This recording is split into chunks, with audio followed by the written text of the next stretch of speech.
So এই হচ্ছে আপনার সার্টিফিকেট। আপনার নাম কি? মুনাফ রিজওয়ান অর্ণব। সো আমি প্রথমে একটু ওনার সম্পর্কে বলে নেই।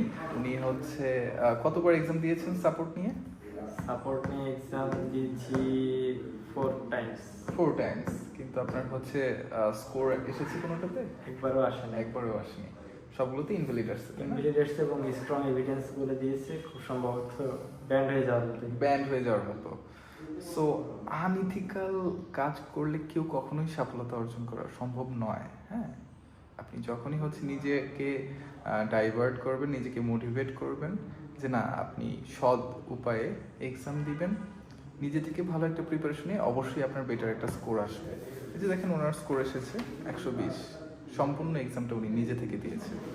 সো আপনি যখনই ইথিক্স নিয়ে কাজ করবেন, উপরওয়ালা আপনাকে সহায়তা করবে আপনাকে বেটার একটা স্কোর এনে দেওয়ার জন্য। তো বলুন আপনাকে আমাদের ডক্টর অফিসিয়াল কিভাবে হেল্প করেছে ডুওলিঙ্গো ইংলিশ টেস্টে? এখানে যেভাবে আমি মানে আপনার কাছ থেকে সাপোর্ট পেয়েছি সেটা আমি হোপফুলি থ্যাঙ্কস, অ্যান্ড মানে ফিজিক্যালি যেভাবে এত সুন্দরভাবে কোঅপারেট করে আমাকে শেখানোর জন্য অসংখ্য ধন্যবাদ।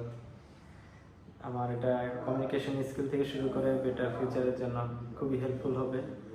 এবং মানে ফিজিক্যালি শেখার কারণেই আর কি মানে এতদূর আসা আমার, হয়তো কখনো সম্ভব হতো না আপনার হেল্প ছাড়া। তো যাক, আল্লাহ সুষ্ঠুভাবে রেজাল্ট এনেছে এবং বাকিটা আশা করি ইনশাল্লাহ ইন ফিউচারে ভালো কিছু হবে এটা দিয়ে। সো আমি এখন একটু ডুওলিঙ্গো নিয়ে বলতে চাই। হ্যাঁ, আমি এর আগে একটা ভিডিওতে বলেছিলাম Duolingo is a big scam. That is true for those peoples who always seeks supports from instructors. Okay, so you must seek support from instructor to improve your language skills level, not in the exam. Okay, so আপনারা যাদের Duolingo English test নিয়ে কোনো রকম queries আছে অবশ্যই আমাদের সাথে যোগাযোগ করুন। আমরা চেষ্টা করবো আপনাকে বেটার একটা গাইডলাইন দেওয়ার জন্য। আর কখনোই আমরা অসৎ উপায় অবলম্বন করার চেষ্টা করব না। আসসালামু আলাইকুম।